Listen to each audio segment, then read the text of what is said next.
Hi, in this video we're going to look at answering question 7 from the THS practice paper 1 for core 1. This has been made for AQA, but it's suitable for other exam boards as well. Just take care on this particular question that this has got some integration in it, so if you're doing Edexcel for example, you don't do integration until core 2. For any more information you can contact me on Twitter at Mr_G_Walton. Okay, so on question 7 it says that the curve with this equation is sketched below. Here we can see that it's sketched here. Use the factor theorem to find the coordinates of B. Well, before we go ahead and start rushing into the question, let's just have a look to see what we can see so far. We can see that this is the equation of the curve. That gives us some information. It certainly tells us that this point here is going to be -3. We can see that from the end of the cubic here. It also implies that there is a point here at A which looks like a repeated root. So that means that some of the factors of this are going to be x minus 1 squared. Now the other point here, if this is -1 and minus 1, then I'm guessing that this point here is going to be -3 in a bracket. So I can already tell you that it's going to be something that looks like this. Now, it's all well and good being able to spot these things from the picture. However, the question says use the factor theorem to find the coordinates of B. Okay, so the factor theorem says if f of A equals 0, and this is my function here, I'm going to call it f of x. If f of a equals 0, then x minus a is a factor. Now, I'm pretty sure that I've already worked out what the answer is, so let's just substitute in the value that I think. And I'm going to substitute in f of 3 into this equation here. So I'm going to get 3 cubed minus 5 lots of 3 squared plus 7 lots of 3 minus 3, which is going to give me 27. 3 squared is 9 minus 5 lots of 9, which is minus 45, plus 21 minus 3. Now, if I have worked this out correctly, this should come to 0. So 27 minus 45 is going to be minus 18. Add on 21 is positive 3. Take 3 does in fact give 0, which is 0. Therefore, x minus 3 is a factor.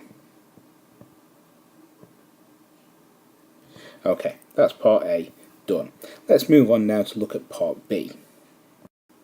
So we decided that we'd got a point here. I'm not sure if any of these things are going to be useful yet, but you never know. This is -3. We've decided that this is 1, and we now know that B here is at the point 3. Okay. The minimum point, the point M, is a minimum point on the curve. Find the x coordinates of M. Right, so what we're interested in is what this value here on the x-axis is going to be. Now, to find the minimum, well, we know two things about this. We know that if we're finding the minimum point, it's when the gradient at this point is 0, and we know how to work out the gradient function. We do this, and we're going to differentiate it to find the gradient function. So if this is y equals x cubed minus 5x squared plus 7x minus 3, then dy by dx, the gradient function, is going to be 3x squared minus 10x plus 7. And we know that at this minimum point here, then the gradient at this point is 0. So what we're interested in is 3x squared minus 10x plus 7 equals 0. Okay, so at min this, and actually also at the maximum point here this will be true. Okay, now we know already that one of the solutions here is when x is 1. So if we were factorising this, let's see if we can just factorise it into brackets first. We've got a clue from the picture. So if we were to factorise this, we've got 3x squared minus 10x plus 7 equals 0. I do know that one of the brackets is going to be x minus 1. Now the other bracket is going to have a 7 in it, and in fact a minus 7. So let's think now about how we can get this other part of the bracket to work. If I were to multiply this out, I'd get x multiplied by something. Well, this is going to have to be 3x if this is working. So let's put 3x in and let's carry on just to check. So x multiplied by 3x is in fact 3x squared. Outside pair, minus 7x. Inside pair, minus another 3x. Last pair, yes, brilliant, this is working. Now, we already know what this is. This is x equals 1, and we knew that because it shows us on the picture. So the clue was here. The next part, here, x is going to have to be 7 over 3. So the question says find the x coordinate of M. It's here. X is 7 over 3. I don't need to do anything else with it. I'm just going to leave it like that. So that's part B completed as well. So we've got A and B. Let's look at part C now. Part C says calculate the area bounded by the curve and the coordinate axis. This is the grey area here. And we're now finding an area under a curve. So the other information that we've been working on is not going to help us too much now. We can still kind of jot it in if we want to. So that was minus 3. We know this point. We know this point was 3 here. I'm not sure any of this is relevant though, but just for completeness of my picture. Right, if we want to know the area between a curve and the x-axis, we're going to integrate. So what we're going to do is integrate our y function. We're going to integrate this x cubed minus 5x squared plus 7x minus 3 with respect to x, and this is a definite integral. We know that we are only interested in it between 0 and 1. So I'm going to have to put our limits on my integral as well, so between 0 and 1. Okay, let's do this then. Let's actually find the integral between 0 and 1. X cubed becomes x to the 4 over 4. And then the next one is minus 5 over 3 x cubed plus 7 over 2 x squared minus 3x. Okay, so for each of these we're going to have to be careful and substitute in the values each time. I'm going to skip from where the question is and work down the bottom now. So first of all I'm going to do the bracket for when I'm putting 1 in. So I've now got 1 to the 4 over 4 minus 5/3 of 1 cubed. Try and keep these things in brackets. If I keep them in brackets, I know this is only 1 and 0 that we're substituting in, but if you keep things in brackets you're going to find that you'll make fewer mistakes. Plus 7 over 2 lots of 1 squared, particularly if these are negative values it's well worth putting them in brackets, minus 3 lots of 1.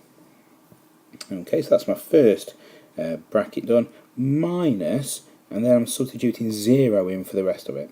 So I've got 0 to the 4 over 4 minus 5/3 of 0 cubed plus 7 over 2, 0 squared minus 3 times 0. Okay, as I was typing this out, I'm sure that you're saying, you don't need to do it, you don't need to do it. Well, I'm just going to do it for completeness this time. There are some times when we substitute values in, and certainly substitute 0 in, when we get an actual value out. Not necessarily at core 1, and certainly not with a function like this, but there are times. Okay, so this, I'm happy, is going to be minus 0. Let's work out these then. So I've got 1 to the power of 4, which is 1, so I've got a quarter. 1 cubed, which again is 1, so minus 5 over 3 plus 7 over 2 minus 3. I'm going to take 0 away from all this. Okay. And now I just need to work out what the answer to the fraction is. So let's see if we can do this. I'm going to put it all over a common denominator. I'm going to put it all over 12. So if I'm putting it all over 12, let's see what I've got. Well, I've got 3/12. So 3/12 minus 20/12 plus 42/12, and minus 3, that is the same as 36/12. Okay, now I can work it out. I've got 3 minus 20, which is minus 17, plus 42, which is 25, minus 36 is 11, minus 11/12. Okay, now I've worked out an area, but I've got a negative value. We can see that because the area is under the curve, we're going to get a negative. This happens because it's below the curve, and just by the way that we've worked it out, areas can't be negative, and so the area here would be 11/12. And so that's part C finished as well. I'm just reading the question to make sure there's nothing else to do. Calculate the area bounded by the curve, and that's what I've done. I've made sure that my negative value I've now changed to be positive over here. 7 marks for that. That's because there was quite a lot to do. Okay, let's see. Whenever we're doing these sorts of questions, there's a lot going on. I've pointed out a few things here in terms of the factor theorem. Remember, write this bit down. So if you're using the factor theorem, start off by saying if f of a equals 0, then x minus a is a factor. It's important to do that. That gives you then a starting point, so that at least then you're showing why you're doing the maths that you're doing. The next part talked about a minimum point. Now, a minimum point is all about the gradient being 0, so that's asking us to differentiate it. Finding an area bounded by a curve means definite integration. Think about the limits you're going to use on your integral, and if you've got a negative value, we can't have a negative area, so we had to flip it and make it positive. As ever, when we're doing these sorts of things, read the question carefully.